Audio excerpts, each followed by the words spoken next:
Direto da redação.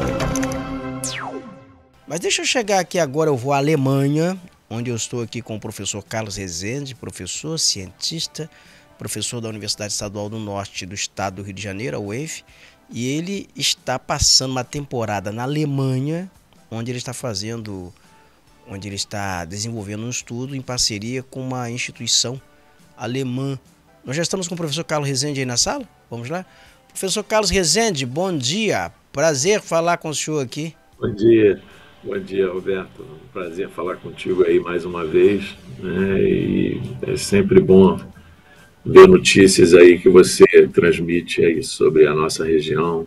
E eu agradeço aí a possibilidade da gente conversar, mesmo que rapidamente. Perfeito. Professor Carlos Rezende, eu queria saber primeiro o que o senhor está fazendo na Alemanha, né? Porque a gente sabe que o senhor é um acadêmico, é um cientista, e quando está na Alemanha assim, deve estar levando aí uma série de conhecimentos, de pesquisas aqui no Brasil, ou trazendo, né? Ou vice-versa. Na realidade, Roberto, há já um bom tempo, né? Quase 10 anos, eu tenho cooperado com esses pesquisadores aqui da Alemanha. Mas essa história de cooperação, ela nasceu lá na década de 80, porque quando eu fazia mestrado, eu tive a possibilidade de embarcar nos navios de pesquisa da Alemanha, e a partir daí a gente manteve contatos, né?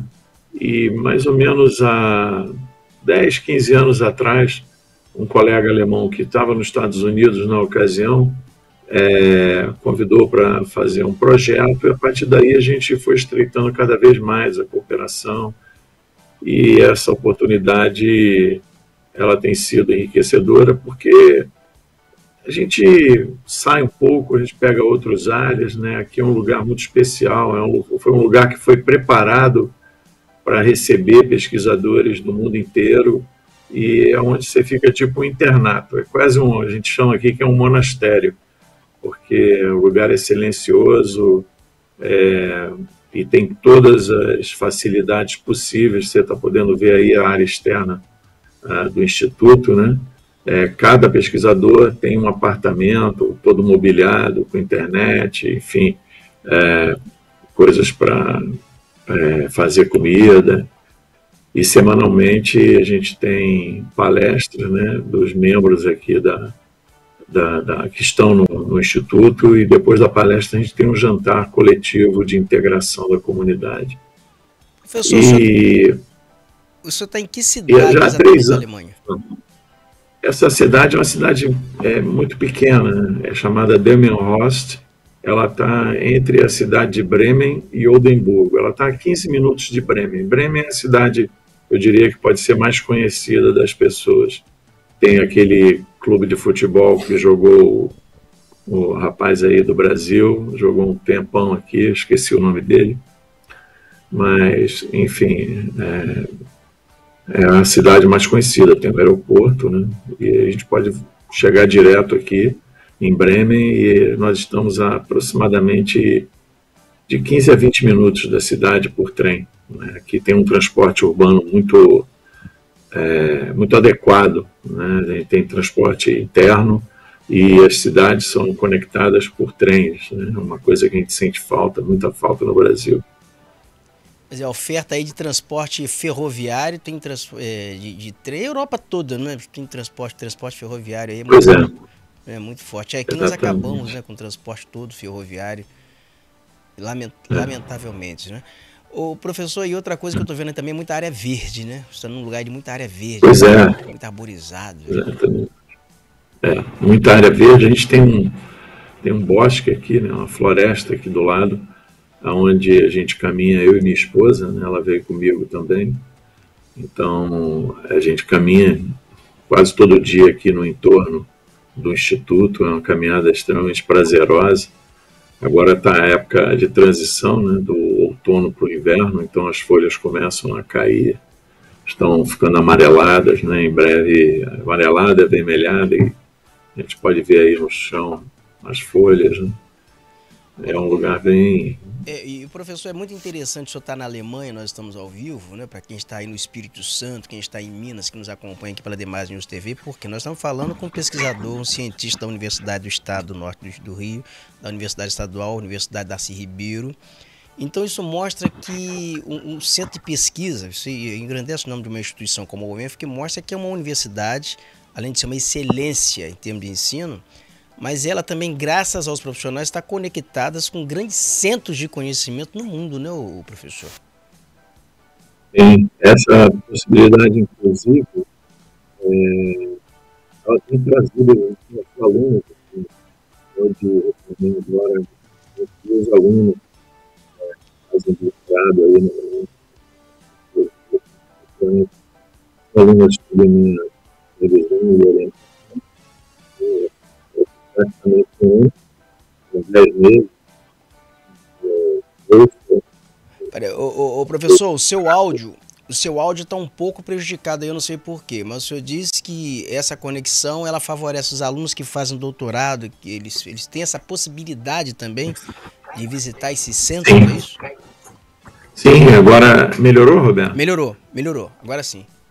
Acho que é porque eu tinha colocado o telefone aqui perto, talvez tenha sido isso. Pode ser sim. Mas enfim, duas alunas ficaram aqui 10 meses, né, fazendo parte dos seus projetos de doutorado aqui na Alemanha, aprendendo novas técnicas e podendo, obviamente, aumentar, né, a sua rede de conhecimentos também com os pesquisadores da Europa, né, tiveram a oportunidade de participar de um congresso na Áustria, em Viena, onde as duas foram lá apresentar seus trabalhos, né, e com isso elas abrem portas além da UENF, né, para que no futuro elas possam construir, obviamente, uma trajetória sólida de cooperação internacional, se for essa a opção delas de continuarem na área de pesquisa, na área de formação de recursos humanos dentro das universidades. E alguns até vão lecionar, vão até trabalhar, tem como opção morar no exterior, né? Tem muitos ex-alunos da UENF que moram hoje no exterior, né, professor? Sim, aqui mesmo próximo, né? Não tão próximo, né? Porque Kiel é uma outra cidade, está aqui talvez a 4 horas, um pouquinho mais daqui, de trem rápido. Ela está aqui morando já definitivamente, acho que não volta mais, está aqui praticamente 10 anos, essa aí vai ficar obviamente tem muitos outros alunos que optaram por ficar na Europa. Esse é um problema, inclusive, né, de que o Brasil tem sofrido ao longo das últimas décadas, que é a fuga de cérebros. A gente tem uma política de estudar no exterior relativamente boa, faltam reajustes, né, das bolsas para os alunos aqui terem melhores condições de sobreviver aqui no exterior. E, assim, o problema é quando voltam, né, para o Brasil, né? Agora mesmo, aqui no instituto onde eu estou, tem um rapaz que é brasileiro também, na área de artes, né? Ele é da área de artes. Aqui também recebem pessoas da área de artes. E ele vai para a Finlândia, conseguiu uma posição permanente lá, tendo inclusive sido aprovado nesse projeto de repatriamento que o CNPq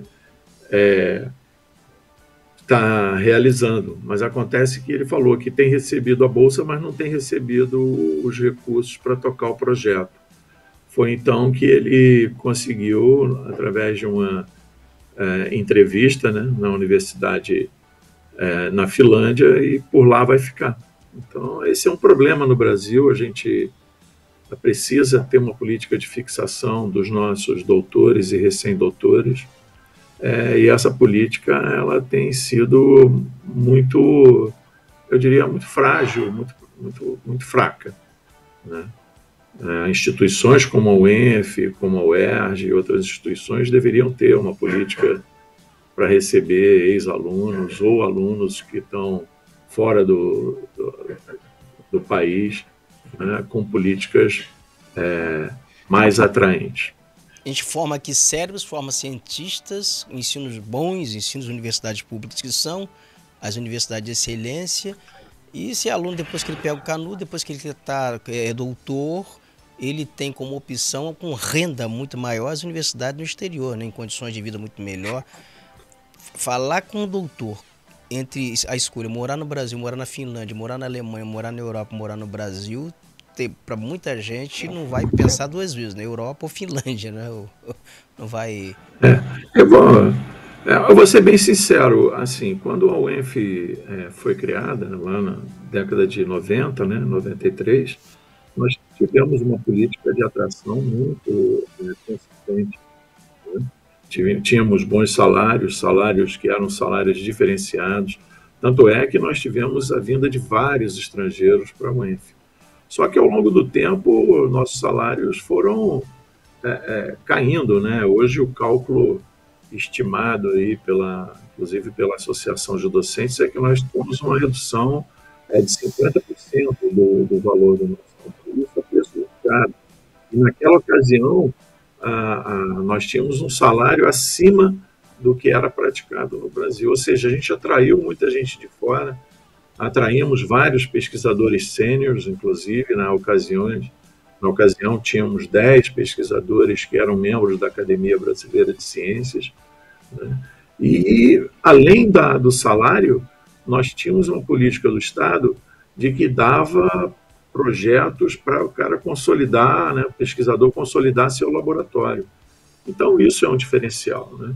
E, por exemplo, esse rapaz que eu colaboro aqui no exterior, ele estava nos Estados Unidos, né?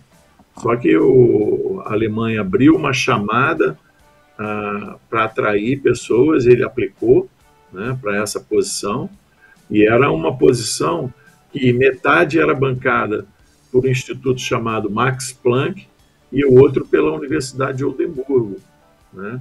Então, existem experiências, né, no exterior de como você pode repatriar e como você pode consolidar os grupos de pesquisa nas diferentes regiões do Brasil, né? O que falta realmente é dinheiro, né, investir, tanto o Estado quanto o governo federal, né? Não adianta, a gente pode ver, por exemplo, a diferença que a gente tem do Estado de São Paulo para o Estado do Rio de Janeiro, sendo que o Estado do Rio de Janeiro, durante muito tempo, foi a segunda economia do país, né? Então, o investimento em ciência e tecnologia que o Estado de São Paulo realiza através da FAPESP é um diferencial para o próprio Estado.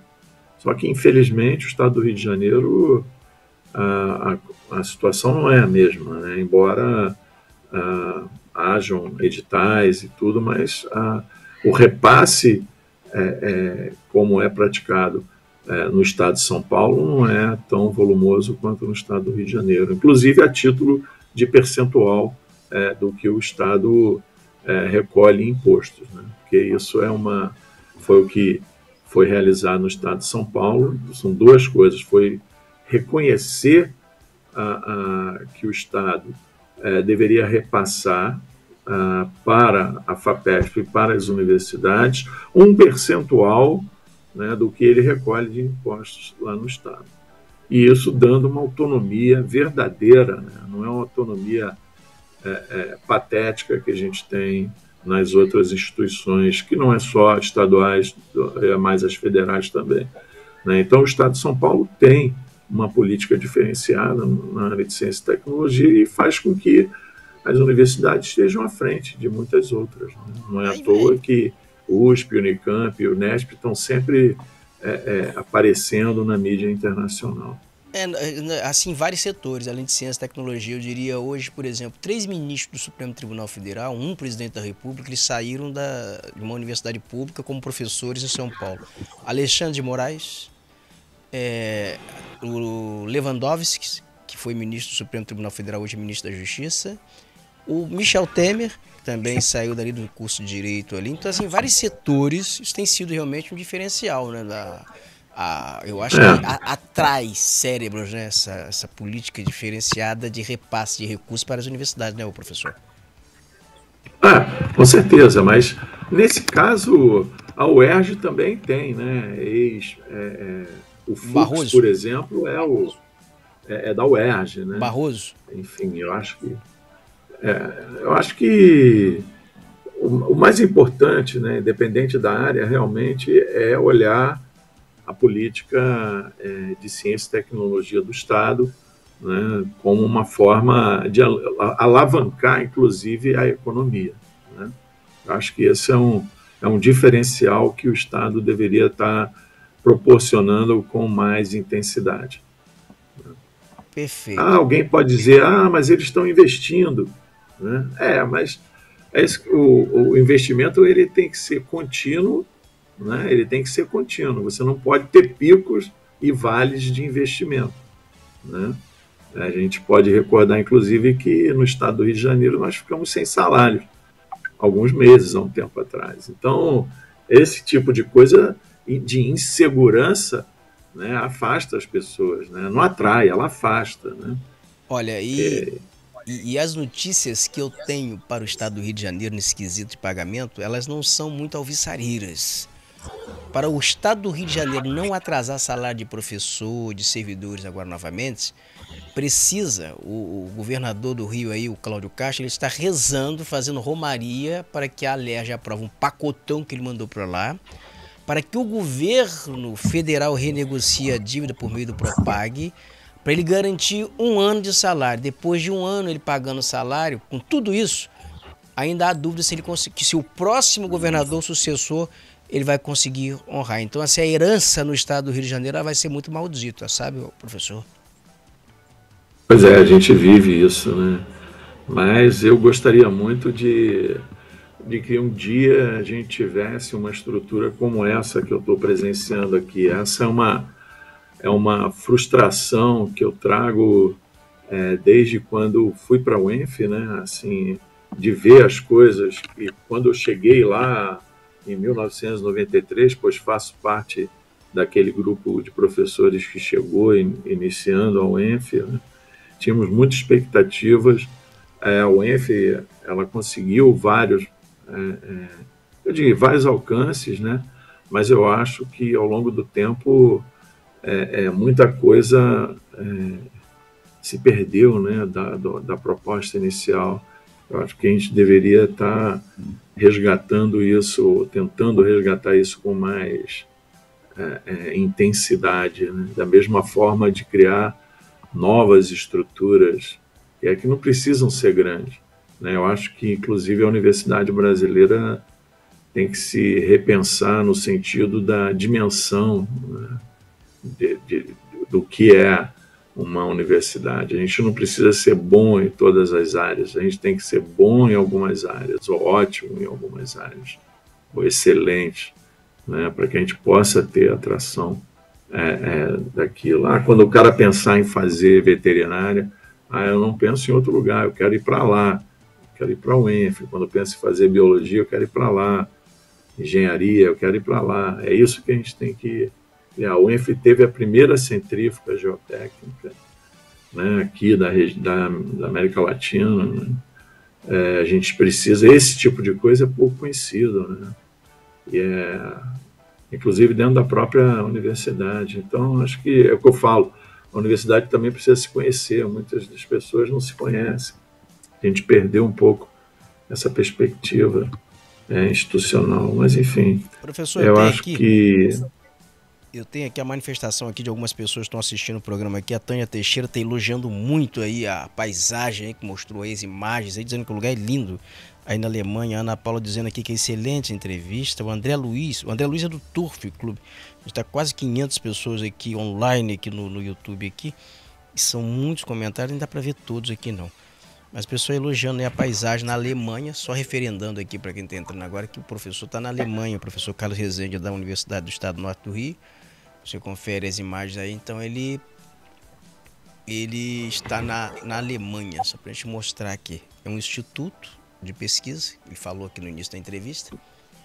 Professor, eu quero agradecer aqui a sua participação aqui no programa Direto da Redação. Não vou lhe prender muito, não, nós estamos num fuso horário diferente aí. Eu sei que a corrida aí é grande, professor Carlos Rezende. Mas muito obrigado aqui, um bom dia aí na Alemanha. Tá joia, obrigado, tá? E Um bom dia a todos os seus ouvintes aí, um bom dia para que Campos tenha também um excelente dia e até breve, até o retorno.